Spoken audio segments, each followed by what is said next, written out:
Okay, hello, Benji Abbott again. Another video on ballistics of polyurea and the concept that they are not bulletproof. So I have another slab of a polyurea system here, much like the one I shot originally several months ago, except this one here has got about a thickness of just over 1 inch thick.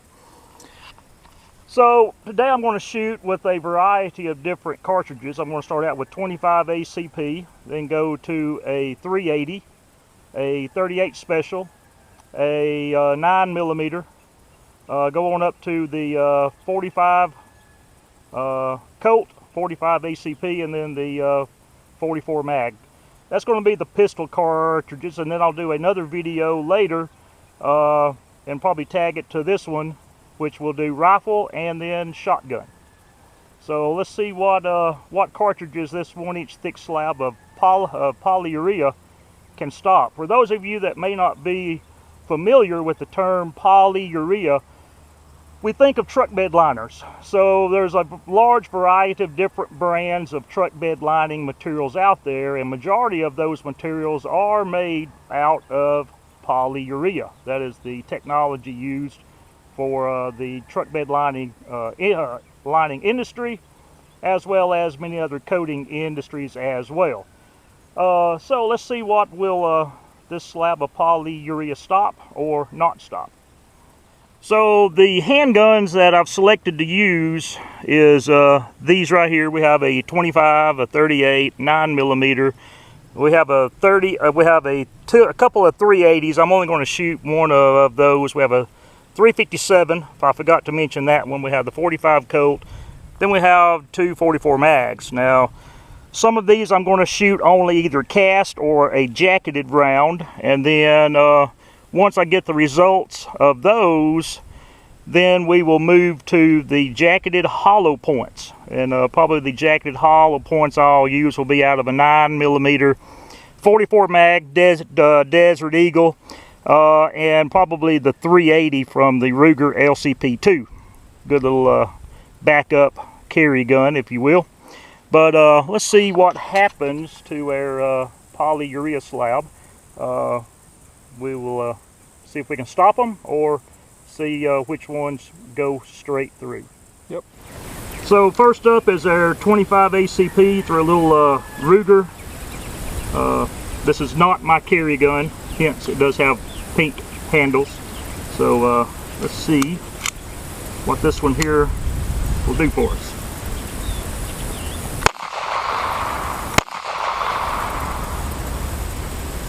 Okay, so looking at it, looks like we were successful, and 1 inch thick slab of polyurea stopped a 25 ACP round. I would have thought it would have went through. Okay, well, since the 1 inch thick slab stopped the 25, let's see what it does up against a 380 round. This is a jacketed full metal jacket, fired from a Sig Sauer P238, and again, pink handle, so not my carry gun.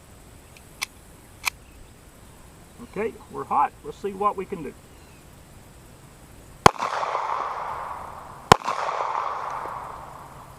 And looks like 1 inch thick of polyurea was not able to withstand the firepower of a 380 LFMJ. We see we have two holes inside of the poster board, which shows that the projectiles went through the slab of polyurea and through the paper.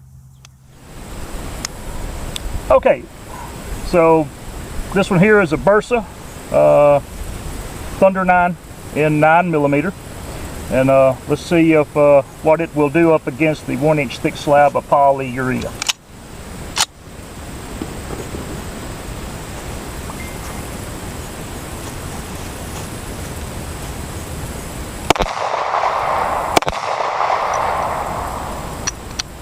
Okay, we'll go down and take a look at it. Okay, so as we can see here, the 9mm, just as a 380, penetrated through the 1 inch thick slab of polyurea.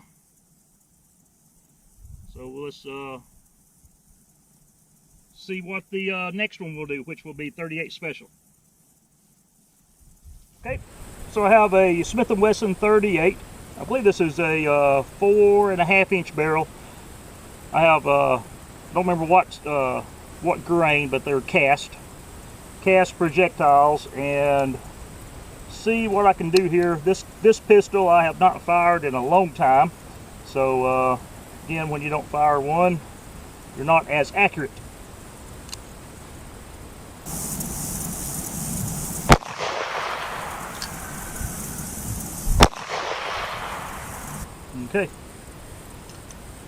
Okay, so we can see here that the 38 Special went through the 1-inch thick slab of polyurea.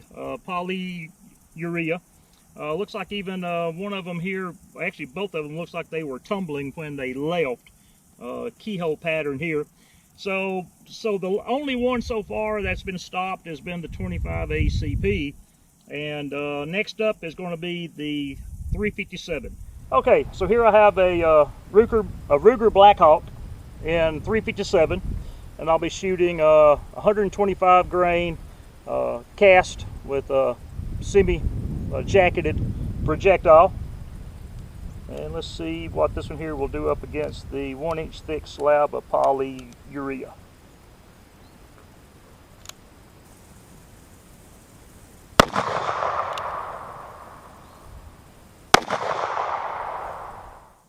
Okay, so I actually missed my first shot. I missed the slab of polyurea. I was trying to stay down low where I'm not trying to hit another area.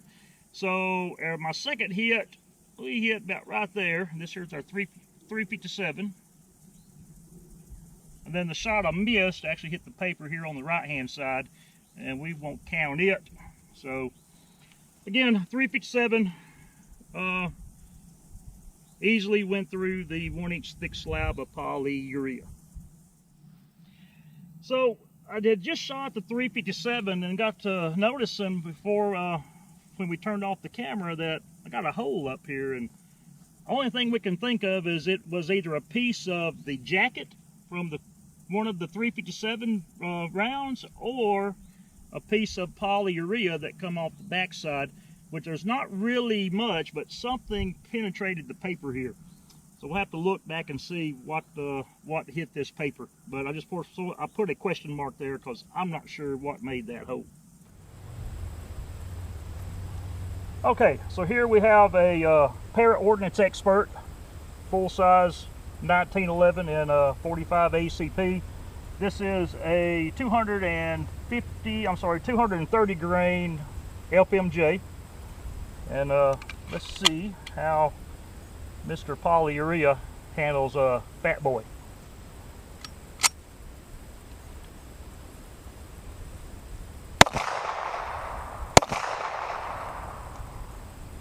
Okay, I've seen him shake, so must have hit him. Okay, so Mr. 45 ACP, we have a hole here and a hole here. ACP 45. So again, no problem penetrating 1-inch thick slab of polyurea that people do say is bulletproof, but just showing right now the only projectile that's been stopped has been from the 25 ACP. So let's go up to the next size, which will be 45 Colt. Okay, so this next shot will be from a Ruger Vaquero 45 Colt, 4.5-inch barrel, and we'll be shooting a 250 grain cast projectile.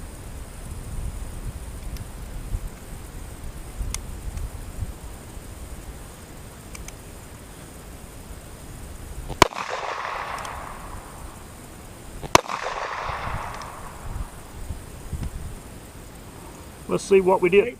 So we have our two 45 Colt.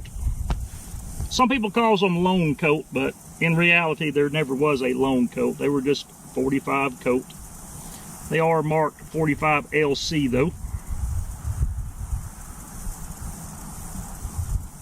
But again, the polyurea could not stop the 45 coat round. So let's step up to our 44 mag. Okay, so this next one is a little squirrel gun. 44 mag. It's a Ruger Super Blackhawk with a 10.5-inch barrel. And I'll be shooting a 240 grain cast projectile from this little squirrel gun.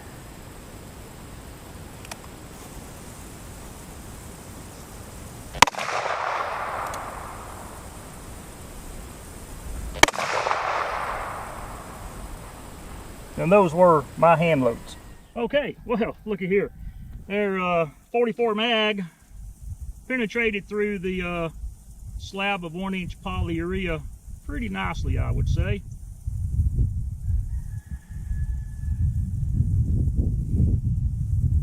And we have a couple tears up here, which has to be probably some projectile coming out of the polyurea.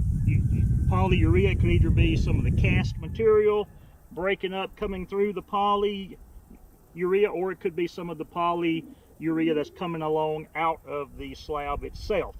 So again, we're going to put a little question mark here because it is something that's probably some sort of fragmentation from the projectiles. Okay, so our next one, we'll step up to the hollow points, jacketed hollow points. So let's see how that they perform with this thick slab of polyurea, since they will expand more when they enter, and let's see if the slab can stop any of those. I'm suspecting the 380 might have a little bit of a hard time getting through, but we'll find out.